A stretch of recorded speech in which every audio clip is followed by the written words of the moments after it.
नमस्कार, जीवन संजीवनी हेल्थ या ऑफिशियल चॅनलमध्ये सर्वांचं स्वागत आहे। बऱ्याच जणांनी कमेंट केल्या आणि सांगितलं की सर, गरमीच्या दिवसामध्ये आमच्या शरीराला जास्त घाम येतो आणि त्या घामामुळे अंगाची दुर्गंधी येते। तर यावर अतिशय सोपा आयुर्वेदिक उपाय आपण आज पाहणार आहोत।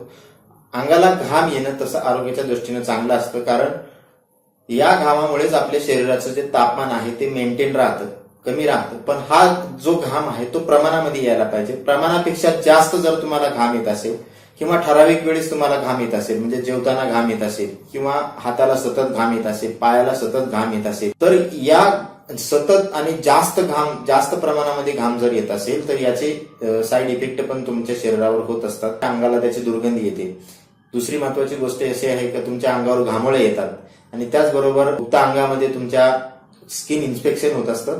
त्याचबरोबर त्या ठिकाणी सतत खाज येते, चट्टे निर्माण होतात, हे सुद्धा घामामुळे होत असतं। तर प्रमाणापेक्षा जास्त घाम येणे याला हायपर हायड्रोसिस असं म्हटलं जातं। हा आजार ज्यांना झालेला आहे त्यांना ऋतूचा कुठलाही फरक पडत नाही, हवामानाचा कुठलाही फरक पडत नाही, त्यांना तीनही ऋतूमध्ये सतत घाम येत असतो। गरमीच्या दिवसामध्ये जास्त घाम येत असतो। तर हा जास्त घाम आल्यामुळे शरीराची दुर्गंधी येते किंवा हाताला सतत घाम येत असेल, पायाला सतत घाम येत असेल तर तुम्ही लिहू पण शकत नाही, किंवा पायाला जास्त घाम येत असेल तर तुम्हाला जे बूट वगैरे वापरायचे आहेत ते तुम्ही वापरू शकत नाही, आणि जर वापरले तर त्या बुटाची तीव्र अशी दुर्गंधी येते।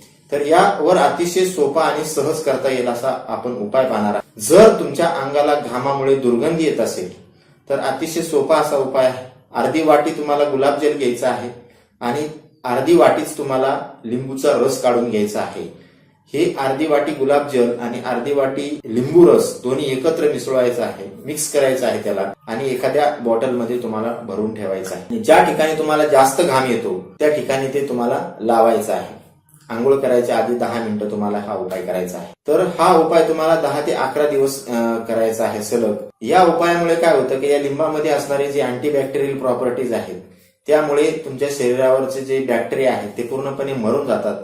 कारण घामाला कुठल्याही पद्धतीचा वास नसतो। जेव्हा आपल्या शरीरामधून घाम निघतो तेव्हा त्याला कुठल्याही पद्धतीचा वास नसतो किंवा सुगंधही नसतो, दुर्गंधही नसते।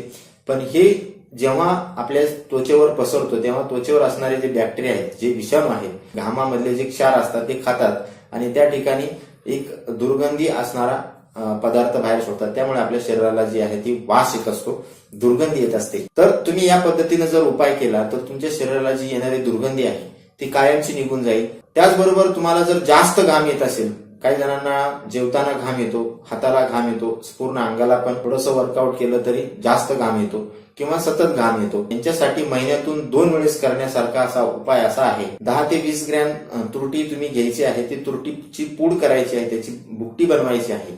1 लिटर पाण्यामध्ये ती भुकटी मिक्स करायची आहे। मिक्स केल्यानंतर त्याचं तुरटीचं पाणी तयार होईल। ते पाणी पूर्ण शरीराला आंघोळ करायच्या आधी 10 ते 15 मिनिटं लावायचं आहे। ते सुकल्यानंतर 10 ते 15 मिनिटांनी तुम्हाला आंघोळ करायची आहे।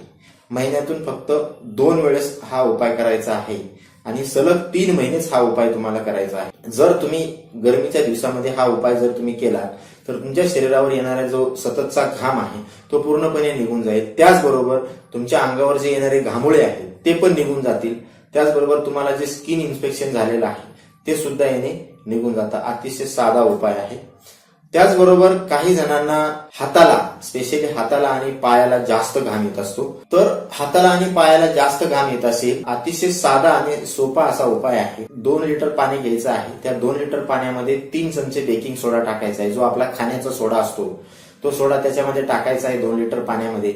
आणि तुमच्या पायाला जर घाम येत असेल तर ते पाय त्या बेकिंग सोड्याच्या पाण्यामध्ये 5 मिनिटं ठेवायचे आहेत, आणि जर हाताला घाम येत असेल तर तुमचे हात त्या पाण्यामध्ये बुडवून 5 मिनिटं ठेवायचे आहेत। सलग 11 दिवस तुम्हाला हा उपाय करायचा आहे। पायाला आणि हाताला जे येणारा जो सततचा घाम आहे तो पूर्णपणे निघून जातो, परत तुम्हाला ही समस्या निर्माण होत नाही। त्याचबरोबर घाम येण्याची जी समस्या आहे किंवा घामामुळे शरीराला वास येण्याची जी समस्या आहे त्याची मुळातून उपाय करण्यासाठी व्हीट ग्रास ज्यूस प्यायचा आहे 10 ml, सलग 11 दिवस तरी किमान प्यायचा आहे। त्यापेक्षा जास्त दिवस पिलं तर त्याचा कुठला साईड इफेक्ट नाही। व्हीट ग्रास ज्यूस म्हणजे जे गव्हा अंकुराचं जे ज्यूस असतं ते ज्यूस तुम्हाला प्यायचं आहे. हे तुम्ही घरी पण बनवू शकता आणि आयुर्वेदिक स्टोअरमध्ये तुम्हाला सहज उपलब्ध होतं. पतंजलीचं पण ते तुम्हाला उपलब्ध होईल. तर हे बीट ग्रास ज्यूस तुम्हाला 10 ml प्यायचं आहे. हे पित असताना एक काळजी घ्यायची आहे, पिण्याच्या आधी अर्धा तास आणि पिल्यानंतर अर्धा तास काही खायचं नाही, तरच त्याचा तुम्हाला शरीराला फायदा होतो. या बीट ग्रास ज्यूस मध्ये मॅग्नेशियम जे आहे ते आपल्या रक्तासारखं असतं आणि म्हणून याला ग्रीन ब्लड सुद्धा म्हटलं जातं. यामुळे तुमच्या रक्तामधली अशुद्धी जी आहे ती पूर्णपणे निघून जाते. त्याचबरोबर यामध्ये क्लोरोफिल फार मोठ्या प्रमाणामध्ये असतं आणि जी तुमची सतत घाम येण्याची समस्या आहे ती या क्लोरोफिलमुळे पूर्णपणे कमी होऊन जाते, निघून जाते. त्याचबरोबर अंगाला जी दुर्गंधी येण्याची समस्या असते ती सुद्धा याने पूर्णपणे निघून जाते. जर तुमच्या फक्त अंगाला घाम येत असेल पण त्याची दुर्गंधी येत नसेल तर तुम्ही फक्त तुरटीचा उपाय करायचा आहे महिन्यातून 2 वेळेस आणि त्याचबरोबर तुम्हाला बीट ग्रास ज्यूस सुद्धा प्यायचा आहे किमान 11 दिवस. आणि जर तुमच्या शरीराला घाम येण्याबरोबरच दुर्गंधी येत असेल, शरीराची वास येत असेल तर तुम्हाला बीट ग्रास ज्यूस प्यायचंच आहे. त्याचबरोबर तुम्हाला लिंबूचा रस आणि गुलाबजलचा रस जो आहे तो ज्या ठिकाणी तुम्हाला घाम येतो त्या ठिकाणी पण लावायचा आहे आणि त्याचबरोबर महिन्यातून 2 वेळेस तुरटीचं पाणी लावून आंघोळ सुद्धा करायची आहे. आणि जर तुमच्या फक्त हाताला आणि पायालाच घाम येत असेल तर तुम्हाला फक्त बेकिंग सोड्याच्या पाण्यामध्ये पाय किंवा हात बुडवून ठेवायचे आहेत आणि त्याचबरोबर तुम्हाला बीट ग्रास ज्यूस सुद्धा घ्यायचा आहे. तर तुम्हाला जशी समस्या असेल त्या पद्धतीने तुम्ही असा उपाय करा. अतिशय साधा उपाय आहे, सहज करता येण्यासारखा उपाय आहे, ज्यामुळे तुम्हाला घामाची जी समस्या आहे ती पूर्णपणे निघून जाईल. यासाठी तुम्हाला घामाची दुर्गंधी घालवण्यासाठी कुठलाही परफ्यूम वापरण्याची गरज पडणार नाही. म्हणून हा साधा उपाय तुम्ही अवश्य करून बघा आणि अशाच नवनवीन उपायासाठी जीवन संजीवनी हेल्थ या ऑफिशियल चॅनलला लाईक आणि सबस्क्राईब करा. नोटिफिकेशनसाठी बेल आयकॉनवर क्लिक करा. धन्यवाद.